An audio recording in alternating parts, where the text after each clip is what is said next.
ഇപ്രാവശ്യത്തെ FIFA world കപ്പിൽ Jordan എന്ന കുഞ്ഞു രാജ്യം വരെ കളിക്കുന്നുണ്ട്. അവർക്ക് എൻട്രി കിട്ടിയിട്ടുണ്ട്. പക്ഷേ ഇത്ര വലിയ രാജ്യമായ ഇന്ത്യക്ക് എൻട്രി കിട്ടിയില്ല. സുഹൃത്തുക്കളെ വലിയ വിഷമമുണ്ട്. ഇത്രയും വലിയൊരു രാജ്യത്ത് നിന്ന് വേൾഡ് കപ്പ് കളിക്കാൻ യോഗ്യത നേടിയില്ല എന്ന് പറയുമ്പോൾ എന്താണ് പറയുക. പക്ഷേ യഥാർത്ഥത്തിൽ നമ്മളെ ഇന്ത്യൻ ഫുട്ബോളിൻ്റെ പ്രശ്നം എന്താണെന്ന് വെച്ചാൽ കണ്ടിന്യൂഷൻ ഇല്ല എന്നതാണ് പ്രശ്നം. എന്ന് വെച്ച് കഴിഞ്ഞാൽ ഇപ്പോൾ ക്രിക്കറ്റ് ടീമാണെങ്കിൽ ക്രിക്കറ്റ് മത്സരം കഴിഞ്ഞ് കഴിഞ്ഞാൽ അവർക്ക് ശമ്പളം കിട്ടിക്കൊണ്ടേയിരിക്കും. അവർക്ക് വേറെ ഇതിലേക്ക് പോകേണ്ടി വരില്ല. എന്നാൽ ഫുട്ബോൾ കളിയിൽ അതല്ല. ഇന്ത്യൻ ടീമിൽ വന്നു കഴിഞ്ഞ് കഴിഞ്ഞാൽ ആ മത്സരം കഴിഞ്ഞ് കഴിഞ്ഞാൽ പിന്നെ അവർ അങ്ങോട്ടും ഇല്ല ഇങ്ങോട്ടും ഇല്ല അവസ്ഥയിൽ അവർക്ക് ശമ്പളം കിട്ടുന്നില്ല. അങ്ങനെ അവസ്ഥ വന്നപ്പോൾ ഇവരെല്ലാം ഓരോ ക്ലബ്ബുകളിൽ ഇടം പിടിക്കാൻ തുടങ്ങി. അപ്പോൾ ക്ലബിൻ്റെ അവിടുത്തെ നിയമത്തിനനുസരിച്ച് നോക്കുമ്പോൾ പിന്നെ ഇന്ത്യൻ ടീമിൽ റിസൈൻ ചെയ്തിട്ട് തന്നെ പോകേണ്ടി വരും. പിന്നെ ആ കളി കഴിഞ്ഞ് കഴിഞ്ഞാൽ അവർ തിരിച്ചെടുക്കാത്ത അവസ്ഥ, അങ്ങനെ ഒരു അവസ്ഥ കയറി വന്നു. ഇപ്പം നമ്മൾ നാട്ടിലൊക്കെയാണെങ്കിൽ കേരളത്തിലാണെങ്കിൽ കേരള പോലീസാണ് കൂടുതലും ഫുട്ബോൾ ടീം അംഗങ്ങളെ തിരഞ്ഞെടുക്കുന്നത്. അപ്പോൾ അതിൽ നല്ല മിടുക്കരായിട്ടുള്ള ആൾക്കാരുണ്ട്. ഇപ്പോൾ CV പാപ്പച്ചനെ കുറിച്ചൊക്കെ നിങ്ങൾക്ക് നന്നായിട്ട് അറിയാം. പക്ഷേ അദ്ദേഹം കേരള പോലീസിലായിട്ട് ഒതുങ്ങി ഇന്ത്യൻ ടീമിലേക്ക് പോകേണ്ട ആളാണ്.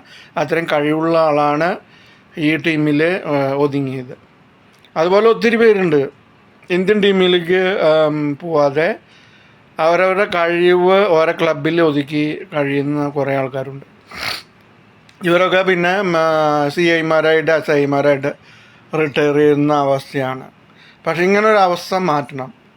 ഇന്ത്യൻ ടീമിലേക്ക് ഇപ്പോൾ ക്രിക്കറ്റ് ടീമിലൊക്കെ ആണെങ്കിൽ ഇന്ത്യൻ ടീമിലേക്ക് എടുത്തു കഴിഞ്ഞാൽ പിന്നെ അവരെ അവിടെ തന്നെയായി. പിന്നെ വേറെ ടീമിലേക്കൊന്നും വേറെ ഇതിലേക്ക് പോകേണ്ട ആവശ്യമില്ല. അവർക്ക് അതിൽ നിന്ന് തന്നെ ശമ്പളം പെൻഷൻ എല്ലാം കിട്ടും. അവരുടെ കരിയർ അങ്ങനെ മെച്ചപ്പെടും. അതേപോലെ തന്നെ ഇന്ത്യൻ ടീമിലും ഈ ഫുട്ബോൾ ടീമിലും വരണം. അപ്പോൾ ഇന്ത്യൻ ടീമിലേക്ക് തിരഞ്ഞെടുത്ത് കഴിഞ്ഞാൽ പിന്നെ അവർക്ക് ക്ലബ്ബുകളിൽ പോയിട്ട് കളിക്കാൻ പാടില്ല. അവർ ഇങ്ങനെ സ്ഥിരമായിട്ട് ഇന്ത്യൻ ടീമിന് വേണ്ടിയിട്ട് തന്നെ അങ്ങനെ ഒരു അവസ്ഥ ഉണ്ടാക്കണം. അവർക്ക് അതിനുള്ള ശമ്പളം അങ്ങനെ മെച്ചപ്പെട്ട രീതികൾ ചെയ്ത് കഴിഞ്ഞ് കഴിഞ്ഞാൽ ഇന്ത്യൻ ഫുട്ബോൾ ടീമും മെച്ചപ്പെട്ടു വരും. അതായത് ഇന്ത്യയിലിപ്പോൾ ക്ലബ്ബുകളാണ് ഇവരെ നല്ല കളിക്കാരെ ഏറ്റെടുത്തത്. ഇപ്പോൾ മോഹൻ ബഗാൻ, ഗോവ, അതുപോലെ തന്നെ ബംഗാൾ ടീം, വെസ്റ്റ് ബംഗാൾ ഭയങ്കര ടീമാണ്. അതുപോലെ റെയിൽവേസ് എടുത്തിട്ടുണ്ട്. പിന്നെ കേരളത്തിലാണെങ്കിൽ കേരള പോലീസ്. അങ്ങനെ ഒത്തിരി ക്ലബ്ബുകളുടെ ഒരു മാമാങ്കാണ് ഇന്ത്യയിൽ. ഈ ക്ലബ്ബിൽ എഗ്രിമെൻറ്റ് വെച്ച് കഴിഞ്ഞ് കഴിഞ്ഞാൽ പിന്നെ അവർക്ക് വേറെ ഇതിലേക്ക് പോകാൻ പാടില്ല. അങ്ങനെ ഒരു നിയമത്തോട് കൂടിയിട്ടാണ് അവരത് എഗ്രിമെൻറ്റ് വെക്കുന്നത്. അപ്പോൾ അങ്ങനെ അവരുടെ കരിയർ അവിടെ അവസാനിക്കുകയാണ്. പലരും വേൾഡ് ലെവലിൽ പേരെടുക്കേണ്ട ആൾക്കാരാണ് ഈ ക്ലബ്ബ് ഫുട്ബോളിൽ ഒതുങ്ങിത്തീരുന്നത്. ഇത് വലിയൊരു വേദനാജനകമായിട്ടുള്ള അവസ്ഥയാണ്. കേന്ദ്ര ഗവൺമെൻറ് ഇതിനൊരു ശാശ്വത പരിഹാരം ഉണ്ടാക്കേണ്ടത് അത്യാവശ്യമാണ്.